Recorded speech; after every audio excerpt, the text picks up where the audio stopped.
Feels like the Christmas dust hasn't even... Well, it hasn't settled, but the supermarkets are already stocking the Easter shelves ready for Easter. So to embrace this early arrival, Juliet Sear is here with a delicious sweet treat. As always, Juliet, great to have you with us.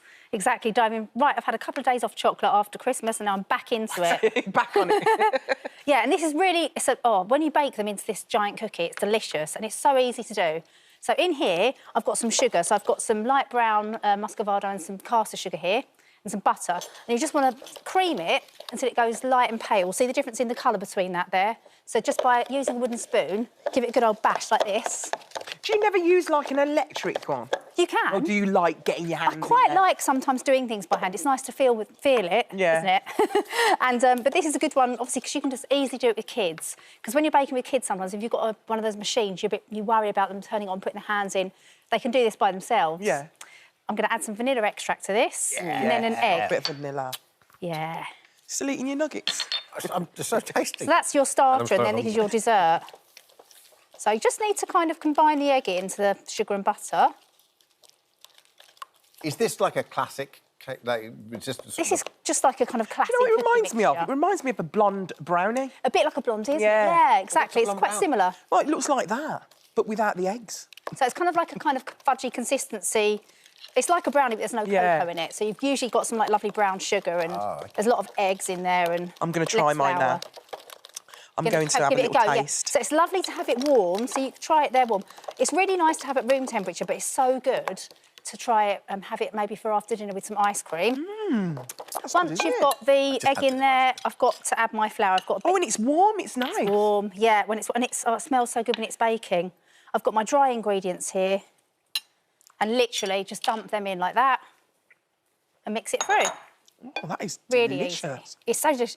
You don't have to do it. I'm doing a giant cookie here, so I'm doing it in a cake tin, but you can also just make them in, use the same mixture and do them in balls and just bake individual cookies if you like. But I love doing a giant cookie, and slicing it like a pie like that is a really nice way to serve it. What's giving it that chew? There's a chew on that. Really nice chew going on. Yeah, so it's the fudgy brown sugar and the corn flour is giving it that bit of extra chewiness. Oh, wow. And then obviously when you serve it warm and gooey, like the secret to making it really delicious is slightly underbaking it, because don't be tempted to cook it too long, otherwise it can go a bit dry.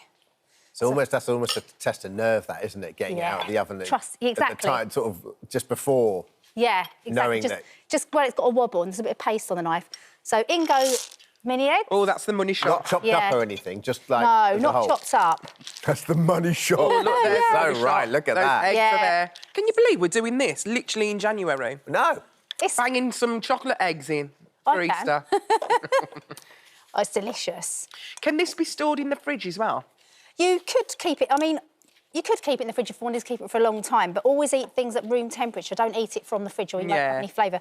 But it will last for a good 5 days, just keep it wrapped. No, but could I, like, put it in the fridge and then bang it in the microwave for, like, 10 seconds? Yeah, you could. So I was going to say that's a really nice way to do it. So just pop it in the microwave, for 10 seconds in slices, and it will come back to that lovely kind of, like, warm gooiness. You could as well. How long do you have to keep creaming that for before you're happy to put it in the tin there, Juliet? That's just, like, literally, I just put that together within, like, 1 minute. But the creaming, the butter and the sugar probably just take about 4 or 5 minutes. Oh, OK.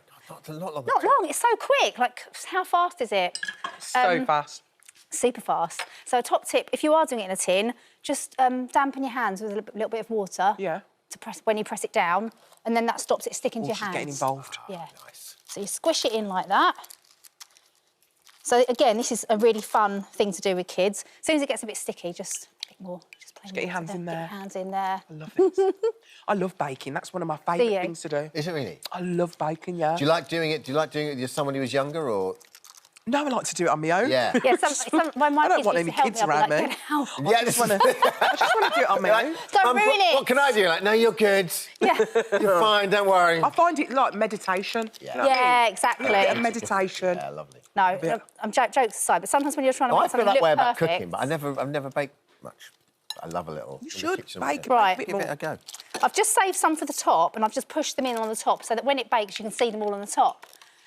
So put it in the oven about 170 degrees fan. Yeah. For about, now I say, check your oven, because all ovens vary. Sort of start checking it from about 18 minutes, but anywhere between 20 and 25. And like I say, you should find that it will look kind of golden and crispy on top, like this. But it should be having a bit of a fudgy wobble inside. So when you test it with a knife, it should come out pasty, not glistening wet, not dry, but because it will continue to cook on. I don't like it when it's dry. No. Do things like cakes, is it like meat where you'd rest it and it would continue to carry on cooking? Yes, exactly.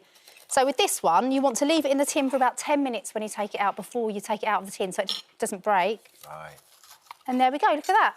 Serve it with ice cream, or just shove it in your gob. Oh, just shove it in your gob. Oh, she's so sort of demure. Get in there, babe. And in the last minute, just shove it in your gob. That's that the with best a cup way. of coffee or tea, though, with ice cream. And ice cream, I like the way you say that. It's a good 4 o'clocker, that, isn't it?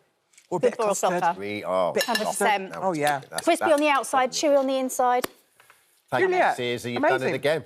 Thank you so much. Now, for all the details of today's recipes and more delicious ideas from our chefs, download the Free This Morning app.